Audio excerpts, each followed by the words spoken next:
l'heure où Paul Pogba se retrouve dans une bataille fraternelle en ligne, que Romain Molina nous rappelle que le mal est bien plus profond, et qu'on essaye tant bien que mal de normaliser ces problèmes-là, tellement on aime notre sport, il est aussi important de rappeler qu'il y a du bon dans le foot.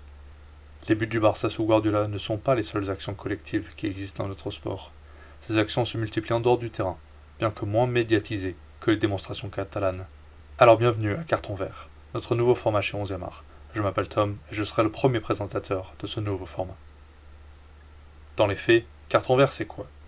À l'âge où la population s'indigne des milliardaires et footballeurs qui continuent de prendre des jets privés pour aller au brunch le dimanche, on veut parler de ceux qui essayent de redorer l'image de notre sport avec leurs actions sociales. Ces footballeurs engagés nous parlent de l'environnement, récoltent de l'argent et de la nourriture pour les banques alimentaires, et vont visiter les enfants défavorisés qui rêvent eux aussi de devenir professionnels un jour. Ces causes nobles arrivent parfois dans la sphère médiatique. On pense évidemment à Rashford et son combat durant la pandémie. Bien trop souvent, malheureusement, ces actions restent très discrètes et n'attirent pas l'opinion publique.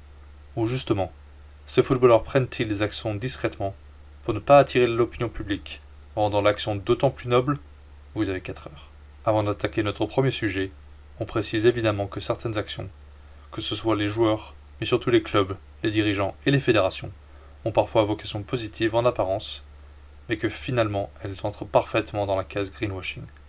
On ira donc creuser plus loin dans cette dualité et essayer de mettre en lumière les footballeurs vertueux et leurs compatriotes vicieux.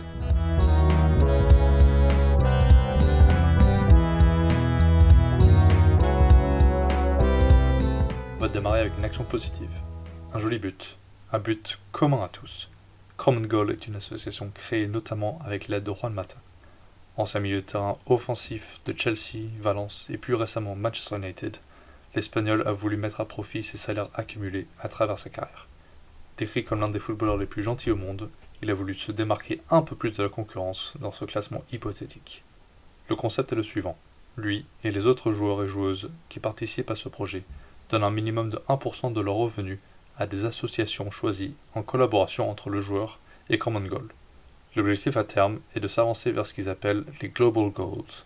Ces objectifs veulent se battre pour l'antiracisme, l'égalité des genres, le maintien de la paix, les actions climatiques, l'inclusion LGBTQ+, la sécurité des jeunes sur le marché du travail, la santé et l'éducation. Les choix sont donc multiples et profondément bons, et surtout se répandent dans le monde entier, au fin fond de l'Afghanistan, Monterrey au Mexique ou encore au Cap-Vert. Comment se décrit l'association? Il croit fort que le sport le plus populaire au monde est l'une des rares forces culturelles qui peuvent réellement créer une différence en société en apportant un futur plus équitable pour tous. Ils veulent utiliser les connexions créées par le sport pour engendrer de la transformation sociale et continuer sur le long terme de collaborer avec le foot et sa communauté de bénévoles pour assurer un futur meilleur à travers le globe. Alors oui, c'est beaucoup de blabla en surface, mais il semblerait que le projet non seulement continue de se répandre avec de nouveaux clubs et joueurs qui s'associent à la cause, mais que les actions semblent réellement bénéficier aux jeunes qui sont soutenus par Common Goal. Les partenaires sont multiples. La Commission européenne, FedEx, PepsiCo et Hyundai font partie des plus grands investisseurs dans ces causes, alors que les fondations de la FIFA et de l'UEFA apportent leur soutien, au moins sur le papier. Comme évoqué en introduction, ces organismes et ces entreprises font peut-être ce partenariat pour redorer leurs images, et que le maillot mis aux enchères pour une cause caritative à la suite d'un Juventus Real cet été ne serait qu'un simple outil de communication. Mais je veux y croire. Je veux croire à Juan Mata, à Paulo Dybala, Hummels, Gnabry, mais aussi Viviane Miedema, Magda Eriksson, Alex Morgan et Irene Paredes, ces joueurs et joueuses qui se sont joints à la cause depuis sa création il y a 5 ans. Pour la petite histoire, le jour de la création de Common Goal fut aussi le jour du transfert de Neymar au PSG, signe d'une division réelle au sein du foot business.